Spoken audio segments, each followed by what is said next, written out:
ओम शांति। मुरली है 28 सितंबर 2024। बाप दादा के मधुर महावाक्य।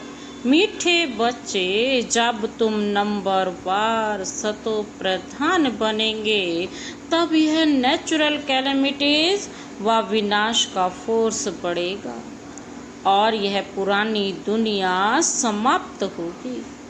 जब तुम नंबरवार सतो प्रधान बनेंगे तब यह नेचुरल कैलेमिटीज व विनाश का फोर्स बढ़ेगा और यह पुरानी दुनिया समाप्त होगी। आज का प्रश्न है, कौन सा पुरुषार्थ करने वालों को बाप का पूरा वर्षा प्राप्त होता है? कौन सा पुरुषार्थ करने वालों को बाप का पूरा वर्षा प्राप्त होता है? बाबा ने उत्तर दिया, पूरा वर्षा लेना है तो पहले बाप को अपना वारिस बनाओ, अर्थात जो कुछ तुम्हारे पास है वह सब बाप पर बलिहार करो। बाप को अपना बच्चा बना लो तो पूरे वर्षे के अधिकारी बन जाएंगे। दूसरा पॉइंट है, संपूर्ण पवित्र बनो तब पूरा वर्षा मिलेगा। संपूर्ण पवित्र नहीं तो मोचरा खाकर थोड़ी सी मानी अर्थात रोटी मिल जाएगी। बाबा क्या कहते, पूरा वर्षा लेना है तो पहले बाप को अपना वारिस बनाओ। जो कुछ भी तुम्हारे पास है वो सब कुछ बाप पर बलिहार कर दो। बाप को अपना बच्चा बना लो तो पूरे वर्षे के अधिकारी बन जाएंगे। बाबा कहते संपूर्ण पवित्र बनो तब पूरा वर्षा मिलेगा। संपूर्ण पवित्र नहीं तो मोचरा खाकर थोड़ी सी मानी मिल जाएगी, थोड़ा सा पद मिल जाएगा। अच्छा, ओम शांति। बच्चों को सिर्फ एक की याद में नहीं बैठना है, 3 की याद में बैठना है। भल एक ही है परंतु तुम जानते हो वह बाप भी है, शिक्षक भी है, सतगुरु भी है। हम सब को वापस ले जाने आए हैं। यह नई बात तुम ही समझते हो। बच्चे जानते हैं वह जो भक्ति सिखाते हैं, शास्त्र सुनाते हैं, वह सब है मनुष्य। इनको तो मनुष्य नहीं कहेंगे ना, यह तो है निराकार। निराकार आत्माओं को बैठ पढ़ाते हैं, आत्मा शरीर द्वारा सुनती है। यह ज्ञान बुद्धि में होना चाहिए। अभी तुम बेहद के बाप की याद में बैठे हो। बेहद के बाप ने कहा है, रूहानी बच्चों मुझे याद करो तो पाप कट जाएंगे। यहाँ शास्त्र आदि की कोई बात नहीं। जानते हो बाप हमको राजयोग सिखला रहे हैं। कितना भारी टीचर है, ऊंचते ऊंच तो पद भी ऊंचते ऊंच ही प्राप्त होगा। बाबा कहते जब तुम सतो प्रधान बन जाएंगे नंबरवार पुरुषार्थ अनुसार, तब फिर लड़ाई होगी, नेचुरल कैलेमिटीज भी होंगी। याद भी जरूर करना है, बुद्धि में सारा ज्ञान भी होना चाहिए।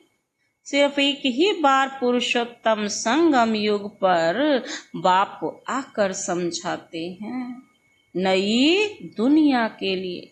छोटे बच्चे भी बाप को याद करते हैं। बाबा कहते छोटे बच्चे भी बाप को याद करते हैं।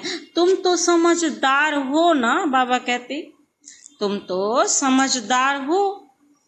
फिर बाबा क्या कहते, समझदार हो तो क्या करेंगे? जानते हो बाप को याद करने से क्या होगा? विकर्म विनाश होंगे और बाप से उच्च पद पाएंगे। यह भी जानते हो इन लक्ष्मी नारायण ने नई दुनिया में जो पद पाया है वह शिव बाबा से ही पाया है। यह लक्ष्मी नारायण बाबा कहते कि फिर 84 का चक्र लगाकर अभी ब्रह्मा सरस्वती बने हैं, यही फिर लक्ष्मी नारायण बनेंगे। अभी पुरुषार्थ कर रहे हैं, सृष्टि के आदि मध्य अंत का तुमको ज्ञान है। अब तुम अंधश्रद्धा से देवताओं के आगे माथा नहीं झुकाएंगे। देवताओं के आगे मनुष्य जाकर अपने को पतित सिद्ध करते हैं, कहते हैं आप सर्वगुण संपन्न हो, हम पापी विकारी हैं, कोई गुण नहीं है। तुम जिनकी महिमा गाते थे अभी तुम स्वयं बन रहे हो। कहते हैं बाबा यह शास्त्र आदि कब से पढ़ना शुरू हुआ है। बाप कहते हैं जब से रावण राज्य शुरू हुआ है। यह सब है भक्ति की सामग्री। यह संस्कार आत्मा ले जाएगी। भक्ति के संस्कार नहीं जाने हैं। भक्ति के संस्कार वाले पुरानी दुनिया में मनुष्यों के पास ही जन्म लेंगे। यह भी जरूरी है। तुम्हारी बुद्धि में यह ज्ञान का चक्र चलना चाहिए। साथ साथ बाबा को भी याद करना है। बाबा हमारा बाप भी है। बाप को याद किया तो भी कर्म विनाश होंगे। बाबा हमारा टीचर भी है तो पढ़ाई बुद्धि में आएगी और सृष्टि चक्र का ज्ञान बुद्धि में है। जिससे बाबा क्या कहते, तुम क्या बन जाएंगे, चक्रवर्ती राजा बनेंगे। याद की यात्रा चल रही है ना। ओम शांति। भक्ति और ज्ञान बाप को कहा जाता है ज्ञान का सागर। उनको भक्ति का सारा मालूम है। भक्ति कब शुरू हुई, कब पूरी होगी, मनुष्यों को तो यह पता ही नहीं। बाप ही आकर समझाते हैं। सतयुग में तुम देवी देवता विश्व के मालिक थे। वहां भक्ति का नाम नहीं, एक भी मंदिर नहीं था। सब देवी देवता ही थे। पीछे अब आधी दुनिया पुरानी होती है, यानी 2500 वर्ष पूरे होते हैं।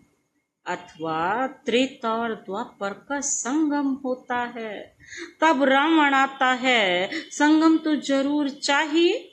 त्रेता और द्वापर के बाबा कहते संगम पर रावण आते हैं, जबकि देवी देवता वाम मार्ग में गिरते हैं। यह सिवाय तुम्हारे कोई नहीं जानते। बाप भी आते हैं कलयुग अंत और सतयुग आदि के संगम पर, और रावण आता है त्रेता और द्वापर के संगम पर। अब उस संगम को कल्याणकारी नहीं कहेंगे, उनको तो अकल्याणकारी ही कहेंगे। बाप का ही नाम कल्याणकारी है। द्वापर से अकल्याणकारी युग शुरू होता है। बाप तो है चैतन्य बीज रूप। उनको सारे झाड़ की नॉलेज है। वह बीज भी अगर चैतन्य हो तो समझावे, मेरे से ये झाड़ ऐसे निकलता है, परंतु जड़ होने कारण बता नहीं सकता। हम समझ सकते हैं कि बीज डालने से पहले झाड़ छोटा सा निकलता है, फिर बड़ा हो फल देना शुरू करता है, परंतु चैतन्य ही सब कुछ बता सकता है। दुनिया में तो आजकल मनुष्य क्या क्या करते रहते हैं, इन्वेंशन निकालते रहते हैं, चंद्रमा में जाने की कोशिश करते हैं। यह सब बातें अभी तुम सुन रहे हो। चंद्रमा तरफ कितना ऊंचा लाखों माइल्स तक चले जाते हैं, जांच करने के लिए कि देखें चंद्रमा क्या चीज है। समुद्र में कितना दूर तक जाते हैं, जांच करते हैं, परंतु अंत पा नहीं सकते। पानी ही पानी है। एरोप्लेन में ऊपर जाते हैं, उन्हों को पेट्रोल इतना डालना है जो फिर वापस भी आ सके। आकाश बेहद है ना, सागर भी बेहद है। जैसे यह बेहद का ज्ञान का सागर है, वह है पानी का बेहद का सागर। बाबा कहते आकाश तत्व भी बेहद है, धरती भी बेहद है। चलते फिरते, बाबा क्या कहते, धरती भी बेहद है ना। बाबा कहते बस क्या करो, चलते जाओ। सागर के नीचे फिर धरती है, पहाड़ी किस पर खड़ी है, बाबा पूछ रहे हैं। धरती पर ना, फिर धरती को खोदते हैं तो पहाड़ निकल आता है, उसके नीचे फिर पानी भी निकल आता है। सागर भी धरनी पर है, उसका कोई अंत नहीं पा सकते हैं कि कहाँ तक पानी है, कहाँ तक धरती है। परम पिता परमात्मा जो बेहद का बाप है, उनके लिए बेअंत नहीं कहेंगे। मनुष्य भल कहते हैं ईश्वर बेअंत है, माया भी बेअंत है, परंतु तुम समझते हो ईश्वर तो बेअंत हो ही नहीं सकता। बाकी यह आकाश बेअंत है।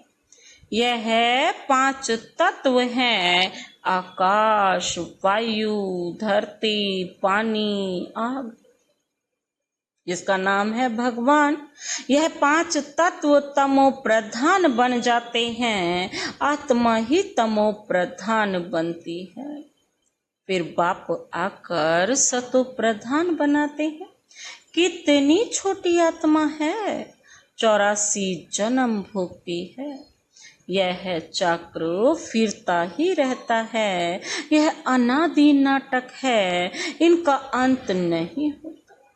यह परंपरा से चला आता है। कब से शुरू हुआ, बाबा कहते यह कहें तो फिर अंत भी हो। बाकी यह बात समझानी है, कब से नई दुनिया शुरू होती है, फिर पुरानी होती है। बाबा कहते यह 5000 वर्ष का चक्र है जो फिरता ही रहता है। अभी तुम जानते हो, बाकी उन्होंने तो धुक्का अर्थात गपोड़ा लगा दिया है। शास्त्रों में लिखा है कि सतयुग की आयु इतने लाखों वर्ष है। तो मनुष्य सुनते सुनते उनको ही सच समझ लेते हैं। यह पता नहीं पड़ता भगवान कब आकर अपना परिचय देंगे। ना जानने के कारण कह देते हैं कलयुग की आयु 40,000 वर्ष अभी पड़ी है। जब तक तुम ना समझाओ, अभी तुम निमित्त हो समझाने के लिए कि कल्प 5000 वर्ष का है। बाबा कहते ना कि लाखों वर्ष का है, उनको समझाओ। भक्ति मार्ग की कितनी सामग्री है। मनुष्यों को पैसा होता है तो फिर खर्चा करते हैं। बाप कहते हैं मैं तुमको कितने पैसे देकर जाता हूँ। बेहद का बाप तो जरूर बेहद का वर्षा देंगे ना। इससे सुख भी मिलता है, आयु भी बड़ी होती है। सतयुग में 150 वर्ष होती है ना। बाप बच्चों को कहते हैं मेरे लाडले बच्चों आयुष्मान भव। वहां तुम्हारी आयु 150 वर्ष होती है, कभी काल नहीं खा सकता है। बाप वर देते हैं, तुमको आयुष्मान बनाते हैं।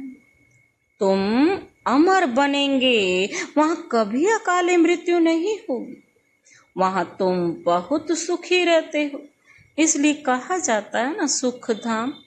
आयु भी बड़ी होती, धन भी बहुत मिलता है, सुखी भी बहुत रहते हो। कंगाल से सिर ताज बन जाते हो। तुम्हारी बुद्धि में है। बाप आते हैं देवी देवता धर्म की स्थापना करने। वह तो जरूर छोटा झाड़ होगा, वहाँ है ही एक धर्म, एक राज्य, एक भाषा। उसको ही कहा जाता है विश्व में शांति। सारे विश्व में हम ही पार्टधारी हैं। यह दुनिया नहीं जानती। अगर जानती हो तो बताए कब से हम पार्ट बजाते आए हैं। अभी तुम बच्चों को बाप समझा रहे हैं। गीत में भी है ना, बाबा से जो मिलता है सो और कोई से नहीं मिलता। सारी पृथ्वी आसमान सारी विश्व की राजधानी दे देते हैं। यह लक्ष्मी नारायण विश्व के मालिक थे ना। और बाद में जो राजाएं आदि होते हैं वे भारत के थे। गायन भी है ना, जो बाबा देते हैं वह और कोई दे न सके। बाप ही आकर प्राप्ति कराते हैं। तो यह सारा ज्ञान बुद्धि में रहना चाहिए, जो कोई को भी समझा सको। इतना समझने का है। अब समझा कौन सकते हैं? जो बंधन मुक्त हो। बाबा के पास जब कोई आते हैं तो बाबा पूछते हैं कितने बच्चे हैं, तो कहते 5 बच्चे अपने हैं और छठा बच्चा शिव बाबा है। तो जरूर सबसे बड़ा बच्चा ठहरा ना। शिव बाबा के बन गए तो फिर शिव बाबा अपना बच्चा बनाए विश्व का मालिक बना देते हैं। बच्चे वारिस हो जाते हैं ना। यह लक्ष्मी नारायण शिव बाबा के पूरे वारिस हैं। आगे जन्म में शिव बाबा को सब कुछ दे दिया तो वर्षा जरूर बच्चों को मिलना चाहिए। बाबा ने कहा मुझे वारिस बनाओ, फिर दूसरा कोई नहीं। कहते बाबा यह सब कुछ आपका है, आपका फिर हमारा है। आप हमको सारे विश्व की बादशाही का वर्षा देते हो, क्योंकि तुमको जो कुछ था वह दे दिया। ड्रामा में नूंद है ना, अर्जुन को विनाश भी दिखाया तो चतुर्भुज भी दिखाया। अर्जुन कोई और तो नहीं है, इनको साक्षात्कार हुआ। देखा राजाई मिलती है तो क्यों ना शिव बाबा को वारिस बनाऊं। वह फिर हमको वारिस बनाते हैं। यह सौदा तो बहुत अच्छा है, कभी कोई से कुछ पूछा नहीं। गुप्त सब कुछ दिया, इसको कहा जाता है गुप्त दान। किसको क्या पता इनको क्या हो गया है, किन्होंने समझाया इनको वैराग्य आया, शायद सन्यासी बन गया। तो यह बच्चियां भी कहती हैं 5 बच्चे तो अपने हैं, बाकी एक बच्चा हम इनको बनाएंगे। इसने भी सब कुछ बाबा के आगे रख दिया, ब्रह्मा बाबा ने भी, जिससे बहुतों की सर्विस हो। बाबा को देख सबको ख्याल आया, सब घर बार छोड़ भाग आए। वहां से ही हंगामा शुरू हुआ।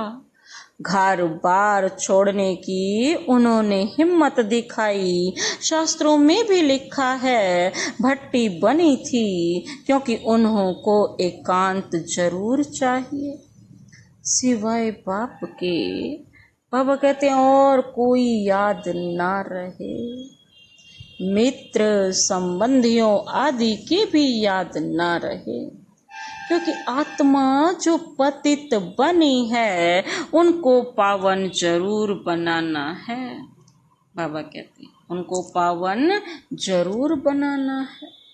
बाप कहती हैं गृहस्थ व्यवहार में रहते पवित्र बनो, इस पर भी मुसीबत आती है।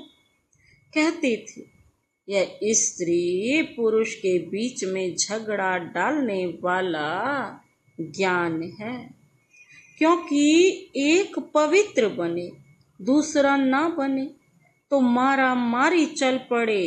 इन सब ने मारे खाई हैं, क्योंकि अचानक नई बात हुई ना, अचानक नई बात हुई ना। तो बाबा कहते अचानक नई बात हुई ना तो बाबा क्या कहते, सब आश्चर्य खाने लगे, यह क्या हुआ जो इतने सब भागते हैं, मनुष्यों में समझ तो नहीं है। इतना कहते थे कोई ताकत है, ऐसा तो कभी हुआ नहीं जो अपना घर बार छोड़ भागे। ड्रामा में यह सब चरित्र शिव बाबा के हैं, कोई हाथ खाली भागे यह भी खेल है। घर बार आदि सब छोड़ भागे, कुछ भी याद नहीं रहा, बाकी सिर्फ यह शरीर है जिससे काम करना है। आत्मा को भी याद की यात्रा से पवित्र बनाना है, तब ही पवित्र आत्माएं वापस आ सकती हैं। बाबा कहते हैं तब ही तो पवित्र आत्माएं क्या हो सकती हैं, वापस आ सकती हैं। बाबा कहते हैं और क्या हो सकता है, स्वर्ग पवित्र आत्माएं आ सकती हैं, वापस जा सकती हैं। स्वर्ग में अपवित्र आत्मा तो जा ना सके, कायदा नहीं है ना। मुक्ति धाम में पवित्र ही चाहिए, पवित्र बनने में ही कितने विघ्न पड़ते हैं। आगे कोई सत्संग आदि में जाने के लिए रुकावट थोड़ी होती थी। बाबा कहते कहाँ भी चले जाते थे, यहाँ पवित्रता के कारण क्या पड़ते हैं, विघ्न पड़ते हैं। यह तो समझते हैं पवित्र बनने बिगर वापस घर जा न सके। धर्मराज द्वारा मोचरा मतलब सजाएं खानी पड़ेंगी, फिर थोड़ा मानी मिलेगी। मोचरा नहीं खाएंगे तो पद भी अच्छा मिलेगा, यह समझ की बात है ना। बाप कहते हैं मीठे बच्चों तुमको हमारे पास आना है, यह पुराना शरीर छोड़ पवित्र आत्मा बन आना है। फिर जब 5 तत्व सतो प्रधान नए हो जाएंगे, तब तुमको शरीर नए सतो प्रधान मिलेंगे। सारे उथल पाथल हो नए बन जाएंगे। जैसे बाबा इनमें आकर बैठते हैं, वैसे आत्मा बिगर कोई तकलीफ गर्भ महल में जाकर बैठेगी। फिर जब समय होता है तो बाहर आ जाती है, तो जैसे बिजली चमक जाती है ना, क्योंकि आत्मा पवित्र है ना। यह सब ड्रामा में नूंद है। बाबा कहते हैं जितना जितना तुम इस ज्ञान को अपने अंदर भरोगे, स्वदर्शन चक्रधारी बनोगे, तो बाबा कहते हैं क्या है, तुम्हारी आत्मा भी बिजली की तरह चमक जाएगी। अच्छा, मीठे मीठे सिक्के लदे बच्चों प्रति मात पिता बाप दादा का याद प्यार और गुड मॉर्निंग। रूहानी बाप की रूहानी बच्चों को नमस्ते। हम रूहानी बच्चों की रूहानी बाप दादा को नमस्ते नमस्ते नमस्ते। Good morning. शुक्रिया बाबा, शुक्रिया। धारणा के लिए मुख्य सार है, पहला पॉइंट है आत्मा को पावन बनाने के लिए एकांत की भट्टी में रहना है। एक बाप के सिवाय दूसरा कोई भी मित्र संबंधी याद न आए। आत्मा को पावन बनाने के लिए एकांत की भट्टी में रहना है। एक बाप के सिवाय दूसरा कोई भी मित्र संबंधी याद न आए। दूसरा पॉइंट है बुद्धि में सारा ज्ञान रख, बंधन मुक्त बन दूसरों की सर्विस करनी है। बुद्धि में सारा ज्ञान रख, बंधन मुक्त बन दूसरों की सर्विस करनी है। बाप से सच्चा सौदा करना है। जैसे बाप ने सब कुछ गुप्त है ना, गुप्त किया ना, ऐसे गुप्त दान करना है। जैसे बाप ने भी तो सारा कुछ गुप्त किया, ऐसे ही हमें भी क्या करना है, गुप्त दान करना है। आज का वरदान, वरदानी हाथ शिव बाबा का सदा अपने सिर पर अनुभव करते हुए यह वरदान अपने में समाते हैं। माया के विकराल रूप के खेल को साक्षी होकर देखने वाले माया जीत भव। माया के विकराल रूप के खेल को साक्षी होकर देखने वाले माया जीत भव। बाबा कहते माया का जो विकराल रूप है ना, इसको खेल होकर के समझो, साक्षी होकर देखो, ना इस पर कोई दुख हो, ना ही कोई खुशी का प्रभाव पड़े। तो बाबा कहते माया जीत भव तभी बनेगी। माया को वेलकम करने वाले उसके विकराल रूप को देखकर घबराते नहीं। साक्षी होकर खेल देखने से मजा आता है, क्योंकि माया का क्या है, क्योंकि माया का बाहर से शेर का रूप है, लेकिन उसमें ताकत बिल्ली जितनी भी नहीं है। सिर्फ आप घबरा कर उसे बड़ा बना देते हो, क्या करूं, कैसे होगा। लेकिन यही पाठ याद रखो, जो हो रहा है वो अच्छा, और जो होने वाला है वो और अच्छा। साक्षी होकर खेल देखो तो माया जीत बन जाएंगे। आज का स्लोगन बाबा कहते, जो सहनशील हैं वह किसी के भाव स्वभाव में जलते नहीं। जो सहनशील हैं वह किसी के भाव स्वभाव में जलते नहीं। व्यर्थ बातों को एक कान से सुन दूसरे से निकाल देते हैं। क्या कहते बाबा, जो सहनशील हैं वह किसी के भाव स्वभाव से में जलते नहीं। व्यर्थ बातों को तो वो एक कान से सुन दूसरे से निकाल देते हैं। अच्छा, ओम शांति।